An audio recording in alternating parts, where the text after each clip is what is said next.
आज हम पढ़ने वाले हैं क्लास 9th की प्रश्नावली 1.1 के सवालों को। अगर आपने चैनल को सब्सक्राइब नहीं किया है तो पहले चैनल को सब्सक्राइब कर दें और वीडियो को फिर देखें और सभी सवालों को ध्यानपूर्वक देखें। और अगर आपको कहीं समझ में ना आए कमेंट में आप पूछ सकते हैं। वीडियो स्टार्ट करते हैं। प्रश्नावली 1.1 का पहला सवाल लिखा है, क्या शून्य एक परिमेय संख्या है? क्या इसे आप P/Q के रूप में लिख सकते हैं, जहाँ P और Q क्या है? पूर्णांक है। Q का मान क्या नहीं होना चाहिए? 0 नहीं होना चाहिए, ये सवाल का कहना है। तो आइए सवाल हल करते हैं। तो आपको पता है कि 0 को P/Q के रूप में लिख सकते हैं, तो यहाँ लिखेंगे हाँ, शून्य एक परिमेय संख्या है।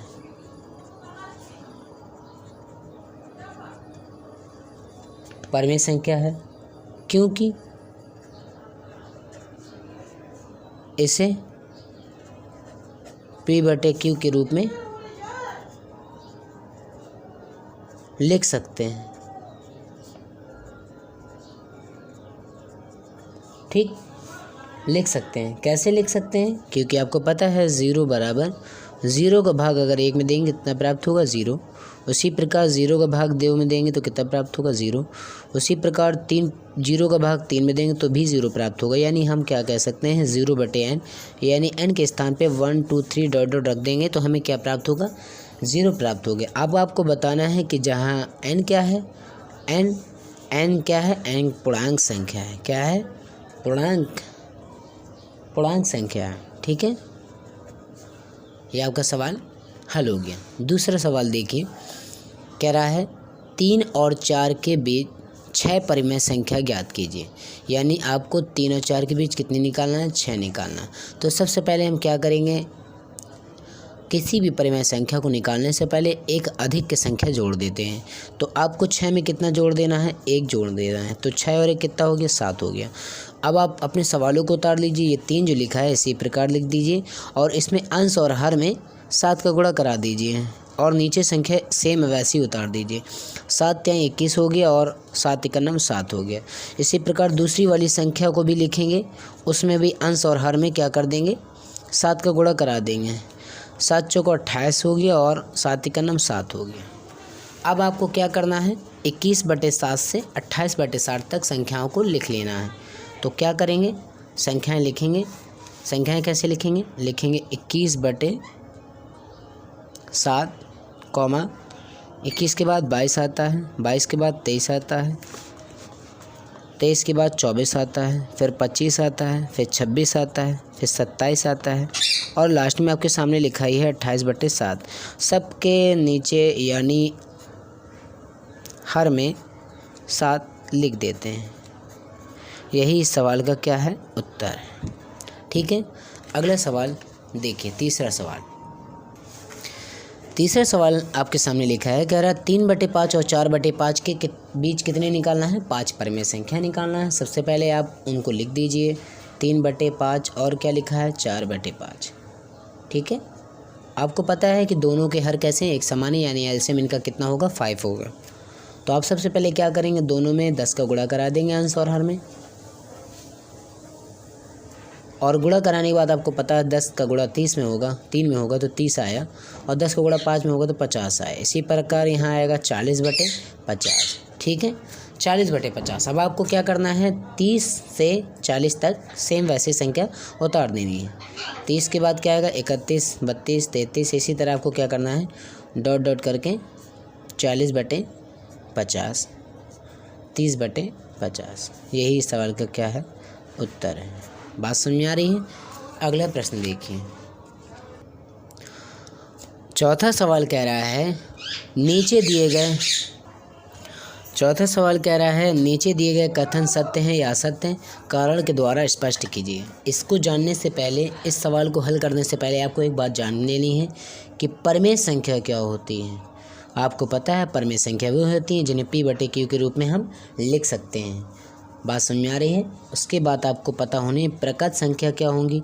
प्रकट संख्या वो होती हैं जो 1 2 3 और डॉट डॉट इन्हें प्रकट संख्या कहते हैं। अब आपको पता है पूर्ण संख्या क्या होती हैं। पूर्ण संख्या होती हैं 0,1, 2, 3 और डॉट डॉट। आपको पता है एक और संख्या होती है जिसका नाम है पूर्णांक संख्या। इसको आपको पता है कि इसमें 0 से 1, 2, 3 यानी इधर प्लस के रहते हैं और इधर पे सेम टू सेम माइनस की संख्या रहती है, -2, -3। ये क्या है? ये आपके पूर्णांक हैं, ये पूर्ण है, ये प्रकट है और ये परमेय संख्या है। ठीक है, अब सवालों को हम आसानी से समझ सकते हैं। सवाल लिखा है प्रत्येक प्रकट संख्या पूर्ण संख्या होती है। तो आपको पता है प्रकट संख्या क्या होती है? प्रकट संख्या ये लिखी है, पूर्ण संख्या ये लिखी है। आपको पता है प्रकट संख्या क्या है? 1, 2, 3। आपको पूर्ण संख्याओं में भी ये दिख रही होंगी, 1, 2, 3 दिख रही नहीं दिख रही? यानी ये कथन क्या है? ये कथन आपका सत्य है। और क्यों सत्य है आप लिख भी दीजिएगा, क्योंकि पूर्ण संख्याओं के संग्रह में प्रत्येक प्रकट संख्या होती है।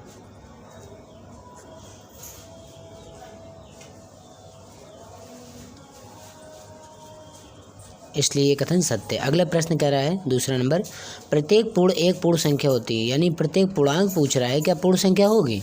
तो ये कथन असत्य है। क्यों असत्य है अभी हम आपको समझाते हैं। असत्य इसलिए, आप सब पहले देखिए कि पूर्णांक क्या होती हैं। 1, 2, 3 इधर के पॉजिटिव इधर के नेगेटिव, यानी इधर के प्लस और इधर के माइनस। अब पूर्ण संख्याओं में देखिए क्या है, 0, 1, 2, 3 यानी इधर की संख्या मिल रही है और इधर की संख्या आपको नहीं मिल रही है, इसलिए ये कथन असत्य है। अब इसका उत्तर भी लिख सकते हैं, क्योंकि क्या लिख सकते हैं, क्योंकि पूर्ण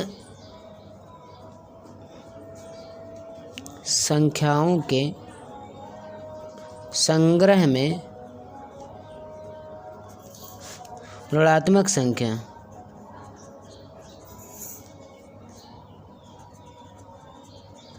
नहीं है।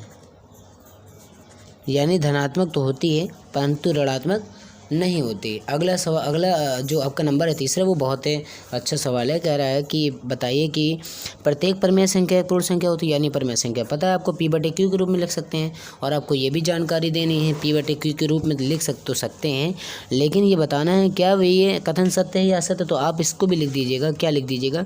लिख दीजिएगा ये कथन क्या है, असत्य है। क्यों असत्य है आप बताइएगा? क्योंकि पूर्ण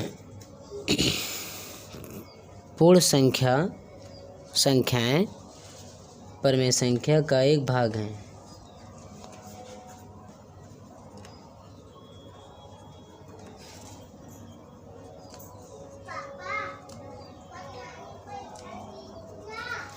प्रश्नावली पूरी 1.1 हल हुई। अगर आपको वीडियो अच्छी लगे तो वीडियो को लाइक करें, चैनल को सब्सक्राइब करें और कमेंट करें, और इसी तरह आपके सभी सब्जेक्ट की वीडियो को अपलोड करते रहेंगे, और आप अपने चैनल को सपोर्ट ज़रूर करें। धन्यवाद।